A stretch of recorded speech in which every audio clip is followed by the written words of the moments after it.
Hello student, कैसे हो आप सब। स्वागत है आपका हमारी अपनी यूट्यूब चैनल एजुकेशन पैथ पर। यहाँ पर आपको मिलते हैं क्लास 9 एंड 10th की साइंस के लिए full video lectures and notes. तो आइए देर न करते हुए हम चलते हैं सीधे आज के अपने टॉपिक की तरफ। देखिए, साइंस क्या होता है।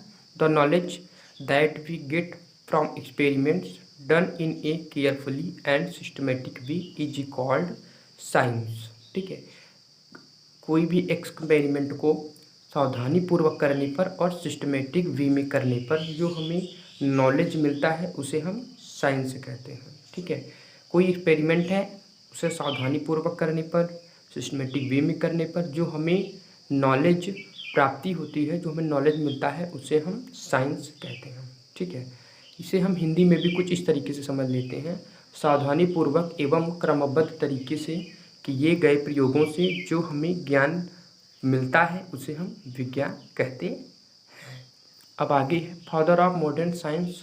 आधुनिक विज्ञान के जनक कौन हैं? तो हैं गैलीलियो गैलीलाई।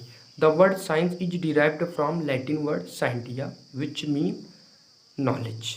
जो साइंस वर्ड है वो किससे लिया गया है? साइंस वर्ड जो है लैटिन भाषा की साइंटिया वर्ड से लिया गया है। किससे लिया गया है? लैटिन भाषा की साइंटिया से लिया गया है, जिसका मतलब होता है नॉलेज, जानना। ठीक है, आगे है modern science is divided into mainly 3 parts. Means कि आधुनिक विज्ञान को मुख्यतः 3 भागों में डिवाइड किया गया है, फिजिक्स में, केमिस्ट्री में और बायोलॉजी में। तो फिजिक्स को हिंदी में भौतिक विज्ञान कहते हैं, केमिस्ट्री को हिंदी में रासायनिक विज्ञान और बायोलॉजी को जीव विज्ञान कहते हैं, जिसे हम एक एक करके स्टेप बाय स्टेप आगे समझते हैं। तो पहले हम पढ़ते हैं फिजिक्स के बारे में। देखिए, फिजिक्स क्या होता है? The branch of science under various forms of energy.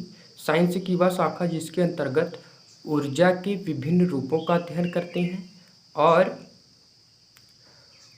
पदार्थ पर ऊर्जा का प्रभाव और मैटर पर एनर्जी का मैटर और एनर्जी के बीच जो रिलेशनशिप होता है उसके स्टडी को हम फिजिक्स कहते हैं। एक बार फिर से समझ लेते हैं कि फिजिक्स देखो क्या है। साइंस की वह शाखा है जिसके अंतर्गत ऊर्जा के विभिन्न रूपों का अध्ययन करते हैं एवं पदार्थ पर ऊर्जा का प्रभाव और पदार्थ और ऊर्जा के बीच का जो रिलेशनशिप होता है उसके अध्ययन को हम फिजिक्स कहते हैं, जिसे हम एक बार हिंदी में भी इस तरीके से कुछ समझ लेते हैं। देखिए क्या है, भौतिक विज्ञान क्या है?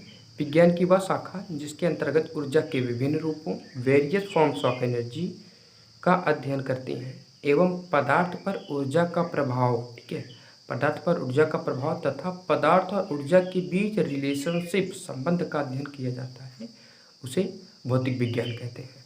आधुनिक भौतिक विज्ञान के जनक कौन है? आधुनिक भौतिक विज्ञान के जनक कौन है? तो है गैलीलियो है। कौन है? गैलीलियो है। फादर ऑफ मॉडर्न फिजिक्स कौन है? गैलीलियो। तो आई होप आपको फिजिक्स की डिफिनेशन अच्छे से समझ में आ गई होगी। अब हम चलते हैं केमिस्ट्री की तरफ कि केमिस्ट्री की डिफिनेशन क्या होती है। देखिए, केमिस्ट्री क्या है? Chemistry is the branch of science which deals properties of matters. देखो, केमिस्ट्री विज्ञान की वह शाखा है, साइंस की वह शाखा है जिसके अंतर्गत हम कोई पदार्थ की प्रॉपर्टीज का अध्ययन करते हैं। ठीक है, मैटर मतलब होता है पदार्थ। ठीक है, तो पदार्थ की प्रॉपर्टी का अध्ययन करते हैं जिसे हम साइंस कहते हैं। तो chemistry the branch of science, chemistry विज्ञान की वह शाखा है जिसके अंतर्गत हम पदार्थ की प्रॉपर्टीज का स्टडी करते हैं और इट्स कंपोजिशन और उसके कंपोजिशन का भी अध्ययन करते हैं। ठीक है, उस मैटर की प्रॉपर्टीज और उसके कंपोजिशन मतलब वो मैटर किस किस सब्सटेंस से मिलकर बना हुआ है उसका भी अध्ययन करते हैं, उसके स्ट्रक्चर का भी अध्ययन करेंगे और उसके कुछ रिएक्शंस होते हैं। ठीक है, उसका भी हम अध्ययन करते हैं। ठीक है, देखो रासायनिक विज्ञान क्या है? विज्ञान की वह शाखा है जिसके अंतर्गत हम किसी मैटर की प्रॉपर्टीज का अध्ययन करेंगे, उसके कंपोजिशन का अध्ययन करेंगे, मतलब जिससे मिलकर मैटर बना हुआ है, और मैटर के स्ट्रक्चर का स्टडी करते हैं और उसके मैटर कुछ रिएक्शंस करते हैं। ठीक है, उस रिएक्शन का भी स्टडी हम करते हैं जिसे हम केमिस्ट्री कहते हैं। फादर ऑफ मॉडर्न केमिस्ट्री कौन है? एंटोनी लेवाइजर है। आधुनिक केमिस्ट्री के जनक कौन है? आधुनिक केमिस्ट्री के फादर कौन है? एंटोनी लेवाइजर है। इसे आप याद रखिएगा, ये मोस्ट इंपॉर्टेंट क्वेश्चन है आपके लिए। अब हम आगे पढ़ेंगे कि केमिस्ट्री को भी कितने सब पार्ट्स में डिवाइड किया गया है, ब्रांचेस ऑफ केमिस्ट्री। अभी हमने केमिस्ट्री की डिफिनेशन तो पढ़ लिया कि केमिस्ट्री क्या है, लेकिन अब यहाँ पे पढ़ेंगे कम की केमिस्ट्री को भी कितनी सब पार्ट्स में डिवाइड किया गया है। तो केमिस्ट्री इज, देखो, तो chemistry is divided into mainly 3 parts. Chemistry को मुख्यतः 3 भागों में डिवाइड किया गया है। पहला है इनऑर्गेनिक केमिस्ट्री, अकार्बनिक रसायन, organic chemistry and physical chemistry. ठीक है, इन तीनों टाइप्स की केमिस्ट्री में डिवाइड किया गया है। ठीक है, तो अब इसे हम एक एक करके स्टेप बाय स्टेप समझते हैं कि तीनों टाइप्स की केमिस्ट्री क्या क्या होते हैं। पहला है हमारे पास इनऑर्गेनिक केमिस्ट्री। ये इनऑर्गेनिक केमिस्ट्री क्या होती है, देखो, under this inorganic elements the nature and compound form them are studies. देखो, इसके अंतर्गत हम क्या करते हैं कि इनऑर्गेनिक एलिमेंट्स का अध्ययन करेंगे, उसकी प्रकृति और उसके कंपाउंड्स बनाने की प्रकृति और का अध्ययन करेंगे। मतलब कि देखो, इनऑर्गेनिक केमिस्ट्री में क्या करते हैं हम, इनऑर्गेनिक याद रखिएगा, इनऑर्गेनिक एलिमेंट्स और उसके नेचर्स और कंपाउंड्स बनाने का अध्ययन करते हैं। ठीक है, जिसे हम इनऑर्गेनिक केमिस्ट्री कहते हैं। फिर समझ लेते हैं, इसके अंतर्गत हम इनऑर्गेनिक एलिमेंट्स का नेचर और एलिमेंट्स से जो कंपाउंड बनते हैं, ठीक है, कंपाउंड्स बनते हैं, उनका अध्ययन ही क्या कहलाता है, इनऑर्गेनिक केमिस्ट्री। आगे है हमारे पास कि ऑर्गेनिक केमिस्ट्री क्या है। तो ऑर्गेनिक केमिस्ट्री होता है under this organic elements their nature and compounds formed from them are studied. इसमें क्या होता है कि अंडर दिस ऑर्गेनिक एलिमेंट्स, इसके अंतर्गत ऑर्गेनिक एलिमेंट्स, उसके नेचर और उससे जो कंपाउंड्स बनते हैं उसका अध्ययन करते हैं। ठीक है, यहाँ पर इनऑर्गेनिक एलिमेंट्स का था, लेकिन यहाँ पर ऑर्गेनिक एलिमेंट्स है। ठीक है ना, देखो, ऑर्गेनिक एलिमेंट्स का मतलब इसे हम हिंदी में बोल सकते हैं अकार्बनिक। ठीक है ना, इनऑर्गेनिक का मतलब होता है अकार्बनिक एंड ऑर्गेनिक का मतलब होता है कार्बनिक। इसे हम आगे आपको लिखा भी चुके हैं, आपने लिख भी लिया होगा शायद, जब हम लिखा रहे थे कि ब्रांचेस ऑफ, ये यहाँ पर ब्रांचेस ऑफ केमिस्ट्री, तो इनका भी इंग्लिश मीनिंग है, तो इसे भी आप लिख लीजिएगा अच्छे से अपने नोट्स में और याद कर लीजिएगा। तो अभी आपको समझ में आ गया होगा कि ऑर्गेनिक केमिस्ट्री क्या होती है। Under the organic elements their nature and compound formed from them are study. देखो, ऑर्गेनिक केमिस्ट्री क्या है, जिसके अंतर्गत ऑर्गेनिक एलिमेंट्स, उसके नेचर और उसके कंपोनेंट्स बनाते हैं, वो कुछ कंपोनेंट्स बनाते हैं ऑर्गेनिक एलिमेंट्स, उसका अध्ययन करते हैं, जिसे हम ऑर्गेनिक केमिस्ट्री कहते हैं। अब आगे हमारे पास है फिजिकल केमिस्ट्री। तो फिजिकल केमिस्ट्री क्या होता है, आइए हम उसे डिस्कस करते हैं। It is the branch of chemistry and deals with chemical.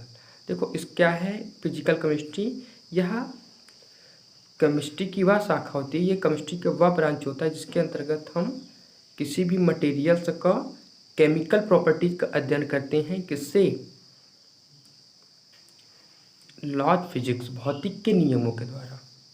ठीक है ना, मतलब कि रसायन विज्ञान की वह शाखा है जिसके अंतर्गत हम मटेरियल्स की केमिकल प्रॉपर्टीज का अध्ययन करते हैं, रासायनिक गुणों का अध्ययन करते हैं। विज्ञान की वह शाखा जिसके अंतर्गत हम कोई पदार्थ के रासायनिक गुणों का स्टडी करते हैं, किसके through, by explain by laws physics.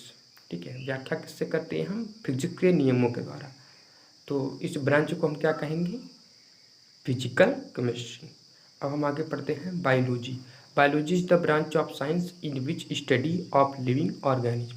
विज्ञान की वह शाखा है बायोलॉजी जिसके अंतर्गत हम सजीवों का अध्ययन करते हैं, सजीवों का अध्ययन करते हैं, जिसे हम बायोलॉजी कहते हैं।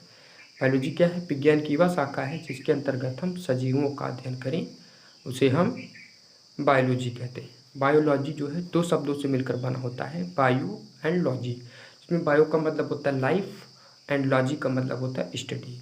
लाइफ को हिंदी में क्या बोलते हैं, जीवन, और स्टडी को अध्ययन, मतलब कि जीवन का अध्ययन ही बायोलॉजी कहलाता है। ठीक है, या फिर लाइफ का स्टडी ही बायोलॉजी कहलाता है। आगे पढ़ेंगे modern father of biology is Aristo. देखिए फ्रेंड्स, ये लिखा है अरिस्टोटली, लेकिन हम इसे अरिस्टो पढ़ते हैं। ठीक है, आधुनिक फादर के जनक कौन है, आधुनिक बायोलॉजी के जनक कौन है, तो अरिस्टो है। इसे आप याद रखिएगा, जिसे हम अरिस्टो बोलते हैं तो हैं, लेकिन लिखा होता है अरिस्टोटली। ठीक है, लेकिन इसे बोला अरिस्टो और लिखा अरिस्टो ही जाता है। ठीक है। तो अब हम आगे डिस्क्राइब करने वाले हैं कि बायोलॉजी को कितने ब्रांचेस में डिवाइड किया गया है। तो biology is divided into mainly 2 parts. Biology को मुख्यतः 2 भागों में डिवाइड किया गया है। पहला है जूलॉजी और दूसरा है बॉटनी। ठीक है, जूलॉजी को जंतु विज्ञान एंड बॉटनी को वनस्पति विज्ञान भी कहते हैं हिंदी में, जिसे हम एक एक करके स्टेप बाय स्टेप हम डिटेल में समझते हैं। देखो जूलॉजी क्या है, the branch of science that deals with the study of humans and animals. देखो विज्ञान की वह शाखा है, जीव विज्ञान या बायोलॉजी की वह ब्रांच होती है जूलॉजी, जिसके अंतर्गत हम ह्यूमन का और एनिमल्स का मतलब कि जंतुओं का अध्ययन किया जाता है। ह्यूमन का अध्ययन किया जाएगा एंड एनिमल्स का मतलब कि जंतुओं का अध्ययन किया जाए, जिसके अंतर्गत उसे हम जूलॉजी कहते हैं। एंड बॉटनी में क्या होता है, बॉटनी जो है साइंस की वह ब्रांच होती है जिसके अंतर्गत हम क्या करते हैं कि ट्रीज एंड प्लांट्स का अध्ययन करते हैं, पादपों का और पेड़ों का झाड़ियों का अध्ययन करते हैं, जिसे हम बॉटनी कहते हैं। जबकि जूलॉजी में क्या था, जूलॉजी वह ब्रांच है बायोलॉजी का जिसके अंतर्गत हम ह्यूमन का और एनिमल्स का मतलब कि जंतुओं का अध्ययन करते हैं, उसे हम जूलॉजी कहते हैं। एंड बॉटनी में क्या है, बॉटनी होता है कि जीव विज्ञान की वह शाखा है जिसके अंतर्गत हम पादपों का और पेड़ पौधों पादपों आदि का अध्ययन करते हैं, उसे हम बॉटनी कहते हैं। बॉटनी को हिंदी में वनस्पति विज्ञान भी या हिंदी में समझ सकते हैं विज्ञान की वह शाखा या जीव विज्ञान की वह शाखा जिसके अंतर्गत हम वनस्पतियों का अध्ययन करें, पादपों का अध्ययन करें, उसे हम बॉटनी। जबकि जिसमें जंतुओं का अध्ययन किया जाए उसे हम जूलॉजी कहते हैं। ठीक है, तो इसी के साथ हमारा यह वीडियो समाप्त होता है। आपके लिए एक इम्पोर्टेंट सूचना है, अगर आप चाहते हैं कि हमारा कोई भी वीडियो आपसे मिस ना होने पाए तो आप हमारे Telegram channel education path join कर लीजिए। यहाँ पर आपको हमारी सभी वीडियोज़ के लिंक्स आपको मिलते रहेंगे आसानी से।